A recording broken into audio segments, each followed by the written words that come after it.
എറണാകുളം തിരുവാണിയൂരിൽ അമ്മ പുഴയിൽ എറിഞ്ഞു കൊന്ന 4 വയസ്സുകാരി പീഡനത്തിനിരയായി എന്ന വെളിപ്പെടുത്തലിൽ നാട് നടുങ്ങിയിരിക്കുകയാണ്. മരിക്കുന്നതിന് തൊട്ടു മുൻപത്തെ ദിവസവും കുഞ്ഞ് പീഡനത്തിനിരയായി. കുട്ടിയുടെ അച്ഛന്റെ ഇളയ സഹോദരനാണ് പ്രതി. കുട്ടിയെ 1.5 വർഷമായി പീഡിപ്പിച്ചിരുന്നുവെന്ന് പ്രതി പോലീസിനോട് സമ്മതിക്കുകയും ചെയ്തു. കുഞ്ഞിന്റെ കൊലപാതകത്തിലും പിന്നാലെ പുറത്തു വന്ന വിവരങ്ങളിലും ഞെട്ടലിലാണ് കുഞ്ഞിന്റെ ബന്ധുക്കളും ജന്മനാടും. കേൾക്കുന്നത് നടുക്കുന്ന വാർത്തയെന്നും വിശ്വസിക്കാനാകില്ല എന്നും പറയുന്നു അവർ. ആദ്യം നമുക്ക് നോക്കാം ചില പ്രതികരണങ്ങൾ. നമ്മൾ ഒരിക്കലും പ്രതീക്ഷിക്കാത്ത വിവരങ്ങൾ പുറത്തേക്ക് വന്നുകൊണ്ടിരിക്കണം. നമ്മൾ അങ്ങനെ ഒരു സംഭവം നമ്മൾ ഒരിക്കലും പ്രതീക്ഷിക്കില്ല. കൊച്ചിൻ്റെ ആ മരണം നമുക്ക് ഇതുവരെ ഉൾക്കൊള്ളാനായിട്ട് നമുക്ക് സാധിച്ചിട്ടില്ല. എപ്പോഴും കളിക്കാൻ ചിരിച്ച മുഖം അല്ലാതെ കുഞ്ഞിൽ കണ്ടിട്ടില്ല. ചിരിക്കാത്ത ഒരു മുഖം കണ്ടെങ്കിലാണല്ലോ നമുക്ക് ചോദിക്കേണ്ടുള്ളൂ എന്നാ പറ്റിയേ എന്ന് ചോദിക്കണം. അങ്ങനെ ചോദിക്കാനൊരിട വരുത്തിയിട്ടില്ല.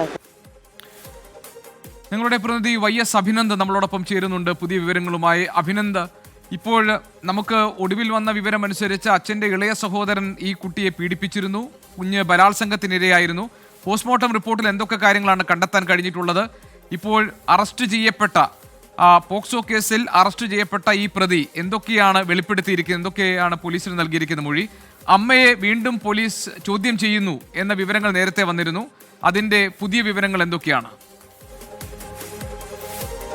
ഗോപികൃഷ്ണൻ, അമ്മ ഇപ്പോൾ കസ്റ്റഡിയിൽ വാങ്ങിയിരിക്കുകയാണ്. ചെങ്ങമനാട് പോലീസ് നേതൃത്വത്തിലുള്ള ചോദ്യം ചെയ്യൽ തുടരും. ഇന്ന് ഏതാണ്ട് 5 ദിവസത്തെ കസ്റ്റഡിയിലേക്കാണ് ഇപ്പോൾ അമ്മയെ വാങ്ങിയിരിക്കുന്നത്. ഒപ്പം തന്നെ കൊടിയ പീഡനത്തിന് ഇരയായിയാണ് മരണപ്പെട്ടത് എന്നായിരുന്നു ഇന്നലത്തെ പോസ്റ്റ്മോർട്ടം റിപ്പോർട്ടിൽ വ്യക്തമായത്. കഴിഞ്ഞ തിങ്കളാഴ്ചയോടുകൂടിയാണ് ഇവിടെ നിന്നും കുട്ടിയെ കാണാതായെന്നുള്ള വാർത്ത വരുന്നത്. വാർത്തയ്ക്ക് ശേഷം പിന്നാലെ കുഞ്ഞ് അമ്മയുടെ കയ്യിൽ നിന്ന് അമ്മ പുഴയിലേക്ക് എറിഞ്ഞ് കൊലപ്പെടുത്തി എന്നുള്ള വിവരം പുറത്തു വരുന്നു. അതിന്റെ നടുക്കം മാറുന്നതിന് മുൻപാണ് ഇന്നലത്തോടുകൂടി ഇത്തരത്തിലേക്ക് പോസ്റ്റ്മോർട്ടം റിപ്പോർട്ടിലെ നിർണായകമായ കണ്ടെത്തൽ ഉണ്ടായത്. ഈ അമ്മയെ കസ്റ്റഡിയിൽ അന്ന് രാത്രി തന്നെ 8 മണിയോട് കൂടിയാണ് അമ്മയെ ചെങ്ങമനാട് പോലീസ് കസ്റ്റഡിയിലെടുത്ത് ചോദ്യം ചെയ്യലിൽ കൃത്യമായ രീതിയിലുള്ള മറുപടി അമ്മ നൽകുന്നില്ല എന്ന് റൂറൽ SP മാധ്യമങ്ങളോട് അന്ന് പ്രതികരിച്ചിരുന്നു. പിന്നാലെ എറണാകുളം ആലുവ ജില്ലാ ആശുപത്രിയിലേക്ക് വൈദ്യപരിശോധനയ്ക്കായി അമ്മ എത്തിച്ചു. പിന്നാലെ ചെങ്ങമനാട് പോലീസ് സ്റ്റേഷനിലേക്ക് 2 മണിക്കൂർ ചോദ്യം ചെയ്യലിനായി എത്തിച്ചപ്പോൾ അത് ആദ്യം ഒരു തരത്തിലുള്ള വിവരവും ലഭ്യമായിരുന്നില്ല. പിന്നീടാണ് ആ സമയത്ത് തന്നെ പോസ്റ്റ്മോർട്ടം റിപ്പോർട്ടിൽ നിർണായകമായ കണ്ടെത്തലുണ്ടാകുന്നു. കളമശ്ശേരി മെഡിക്കൽ കോളേജിലെ ഡോക്ടറാണ് ഇത്തരത്തിലേക്ക് ഒരു നിർണായകമായ കണ്ടെത്തൽ പോലീസിനെ അറിയിക്കുന്നത്.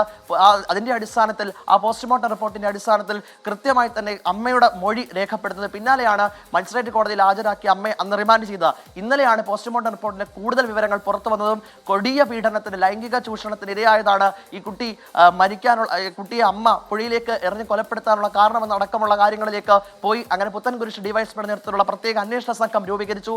ഫോറൻസിക് സംഘം, സൈബർ ടീം അടക്കം ആ സംഘത്തിനകത്ത് രൂപീകരിച്ച് കൃത്യമായ ചടുലമായ അന്വേഷണമായിരുന്നു ഇന്നലെ നടത്തിക്കൊണ്ടിരുന്നതിന്റെ ഭാഗമായിട്ടാണ് ഈ കുട്ടിയുടെ അച്ഛന്റെ ഇളയ സഹോദരനാണ് ഇത്തരത്തിലേക്ക് നിരന്തരമായി ലൈംഗിക പീഡനത്തിന് ഇരയാക്കിയിട്ടുണ്ടായെന്ന് കണ്ടെത്തുന്നത്. ഇന്ന് നമ്മൾ അവരുടെ തിരുവാങ്കുളം ഗ്രാമത്തിലെ പല ആളുകളോടും നമ്മൾ പലതരത്തിലുള്ള പ്രതികരണം ആരാഞ്ഞിരുന്നു. അംഗനവാടി ടീച്ചറിന്റെ ഒരു മൊഴി ഇതുമായി ബന്ധപ്പെട്ട് വന്നിരുന്നു. കാരണം അംഗനവാടി ടീച്ചറിന്റെ മൊഴി അടക്കം രേഖപ്പെടുത്തുവാൻ വേണ്ടിയിട്ട് പോലീസ് പോയിരുന്നു. കാരണം ഈ അംഗനവാടി ടീച്ചറിനോട് നേരത്തെ ഇത്തരത്തിലേക്ക് ഈ കാര്യം അറിയിച്ചിരുന്നു. സ്വകാര്യ ഭാഗത്തടക്കം വേദന ഉണ്ടായിരുന്നു.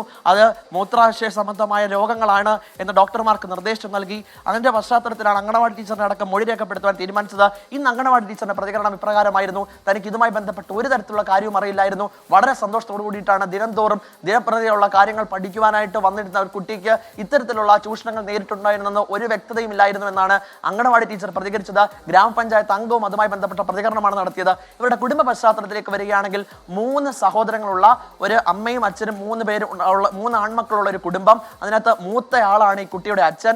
പിന്നാലെ 2 സഹോദരങ്ങൾ ഉണ്ടാകുന്നു. ആദ്യഘട്ടത്തിലൊക്കെ ഈ അച്ഛന്റെ ഉപജീവന മാർഗത്തിലായിരുന്നു, അച്ഛൻ ജോലി ചെയ്തുകൊണ്ട് ഈ കുട്ടിയുടെ അച്ഛന്റെ വരുമാനത്തിലായിരുന്നു കുടുംബം മുന്നോട്ട് പോയിരുന്നത്. പിന്നീട് 2 പേരും ദിവസവേതനത്തിന് അവർ പോകുന്നു. അങ്ങനെ ഒരു സാമ്പത്തിക സ്ഥിതിയൊക്കെ നല്ല രീതിയിൽ തന്നെ മുന്നോട്ട് വന്ന ഒരു കുടുംബത്തിലാണ് ഇത്തരത്തിലൊരു പ്രശ്നമുണ്ടാകുന്നത്. ആ നടുക്കത്തിലാണ് ഇപ്പോഴും തിരുവാങ്കുളം ഗ്രാമമുള്ളത്.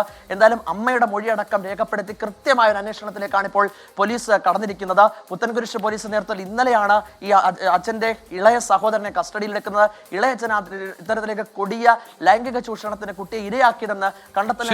ഏതായാലും ഈ കേസിൽ അഭിനന്ദ് ഇനിയും കൂടുതൽ വിവരങ്ങൾ പുറത്തു വരാനുണ്ട്.